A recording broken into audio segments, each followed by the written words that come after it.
tallaabada u horeysa ee fudaydinaya inaad naftaada jeclaato waa jidka u horeeyay, waa steepkii u horeeyay.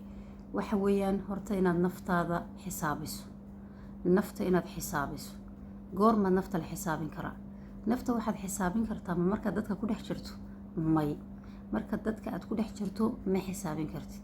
waxaad nafta xisaabin kartaa markaad kelidaa tahay. waana tallaabada ugu adag uu qofku samayn karo. waayo markaad keli tahay naftu waxay kugu soo tufaysaa waxaad ku dayacday, waxaad ku xun tahay, waxaad ku liidato, waxaad ku khaldantay, waxaad aad dayalsatay, waxyaalo badan iyo walwal badan iyo waxbuu kugu furaya. waxaasi waa canaan ay naftu soo tufayso. naftu marka u horeysa kuma sheegayso waxaad ku fiican tahay, waxay ku sheegaysaa waxallo waxaad ku liidato, waxallo waxaad ku dayacday, salaadiyaad dayacday, beentaad sheegtay, dadkaad khayaantay, qofkaad xumaysay, in waxyaalahaad caruurtaada ood waqti u heli weyday, waxaad ku baasi weyday, waxaasoo kugu soo tufayaa. markaa badiyaa steebkaasi aad bay u adag tahay. maxay way xanuun badan tahay, way xanuun kulushahay, laakiin waa lagama maarmaan inaad steebkaas soo marto. dadka badidooda way ku adag tahay steebkani xanuunkaa awgii ayna qaadi kareen ayay ugu adagtay. waxay isku mashquuliyaan muusiga dhegeystaan, waxay isku mashquuliyaan maandooriye, waxay isku mashquuliyaan inay dadun ku dhex jiraan, mar walba sheekoon ku jiraan ilaa ay ku dawakhaanay seexdaan hadhowtoole. markaa dad badan baa waxaa ka meeraysta oo isku mashquuliya waxyaalo kale si ayna xanuunkaa u dareemin. xanuunkan waa wax yaroo degdeg badan oo markaaba ku dhaafaya, waad ku nafisaysaa. adigii baa heshiis isla gelaya oo tallaabooyin cusub, qorshooyin cusub, waxaad naftu iyo adigu aad raalli ka tihiin baad wada qaadanaysiin, waxaad isla meel dhigteen baad wada qaadanaysiin. marka qofkii doonaya inuu naftiisa jeclaado waa inuu horta steebkaas soo maro. steebkaas sidee baa loo marayaa? tusaale baynu haysanaa nabigeena calayhi salaatu wasalaam siduu u joogo waa kii dadku iskaga dhex bixi jiray oo meel buura oo goda tegi jiray. halkaasuu meditation kusoo samayn jiray, halkaasuu su-aale isweydiin jiray, halkaasuu ka geli jiray buuq badan iyo hadalka badan iyo dadka badan lagu dhex jiro, halkaasuu su-aalo badan isweydiin jiray intuu tago.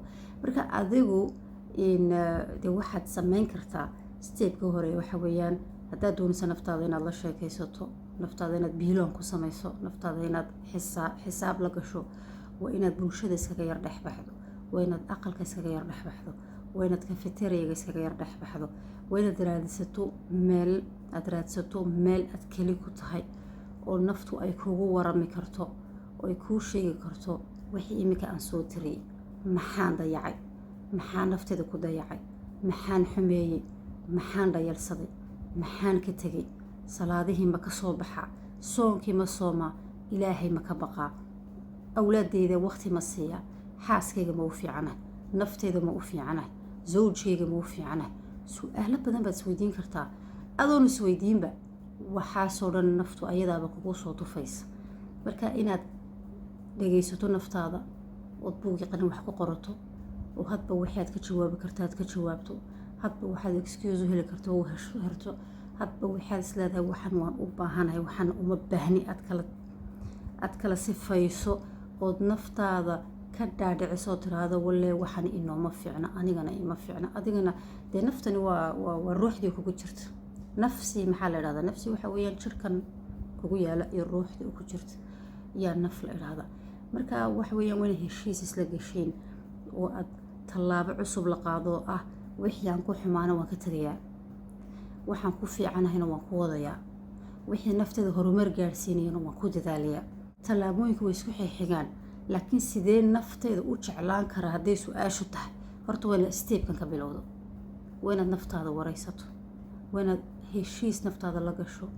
naftaada haddayna happy ahayn waxba ma ku dhaqaaqi kartid. markaa nafta heshiis la gal, wixii ku seegay kaa tegay waad iska dayn kartaa. nafta heshiis waad la geli, dada waxaas weyna dhaafe, waan ku khaldamay amba waa laga khaldanaa, maanta dama halkiin waan taagnaana, waa maya. dee noloshu way socotaa, hore aynu u socono.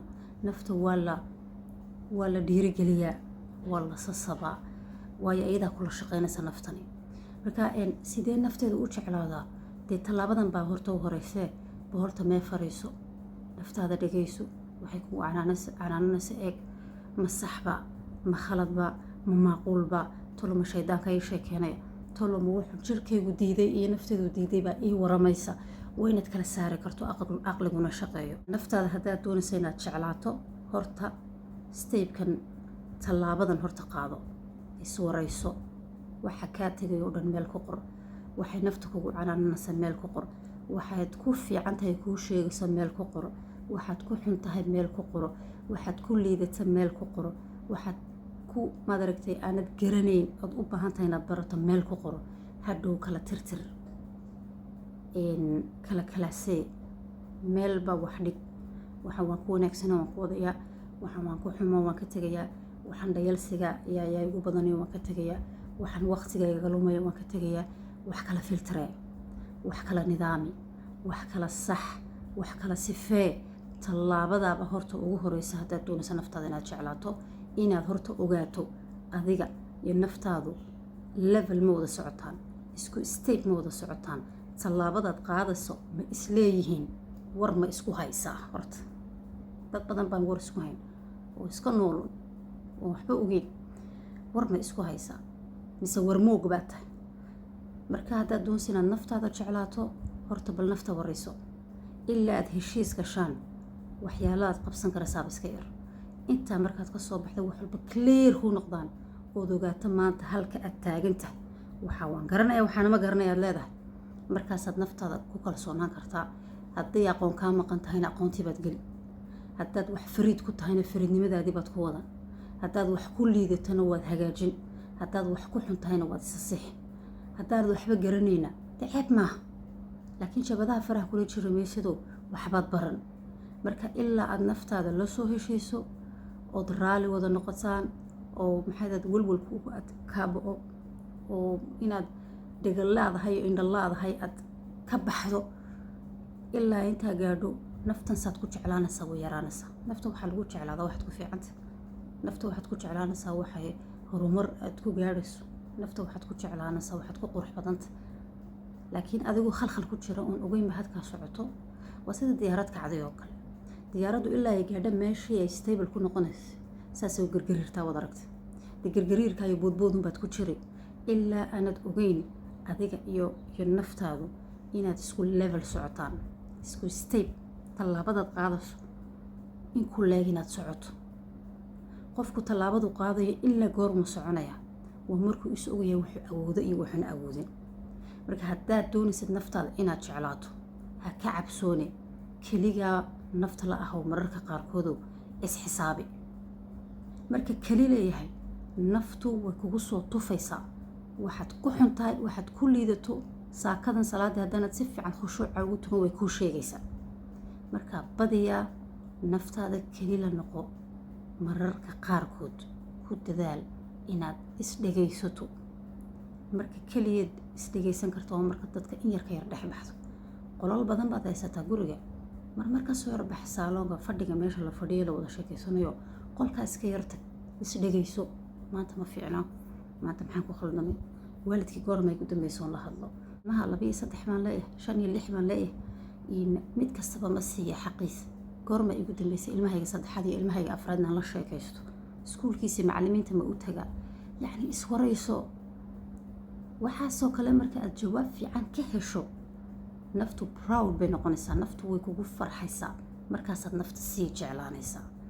marka waxaa xun iska tirtir si waxa fiican uu naftaada u soo geli karo. wala horta waxaa xun iska tirtirto. insha allah steepka ugu horeeya ee nafta lagu jeclaanayo waa inaad horta biilon isku samayso. waa inaad horta check-up la sameeyaa. sanadkii hal mar dadku dhiiga iska qaadaan si ay u ogaadaan fitamiinada hoos u dhacsan. kelyahaygu ma fiican yahay, wadnahaygu ma fiican yahay, sanbabadaydu ma fiican yahay, indhahaygu dhegahaygu ma fiican yihiin. way isla socdaan dadku caafimaadkooda sanadkii hal mar iyo dadku is eegaan. adiguna naftaada waa inaad ka warhayn kartood, is eegi kartood, iswaraysan karto. marka waa inaad keli ahaato. masaajid dhex fadhiisataya, gurigaaga meel ka mida aad meel yar samaysataya ood keli ku tahood fadhiisataya, baarkiga iska yar fadhiisataya, bannaanka geed hoostiisa fadhiisataya, meel aad keli ku tahay doondoono oonad buuq ka maqlin, hadal ka maqlin, si ay naftu kugu waranto. markaad naftu kugu waranto ee wax kasta kuu sheegto, wixii aad saxayso waad sixi, wixii aad ka tegayso waad ka tegi, wixii aad ku dadaalayso waad ku dadaali. clean baad tahay de same level baad soconaysa, markaas baad ku dhaqaaqaysaa tallaabooyinkii kale nafta lagu jeclaanayay. taasna insha allah taxanaan inooga dhigayo way noo soo socdaan. aad baan idiin salaamayaa. asalaamu calaykum waraxmatullaahi wabarakaatu.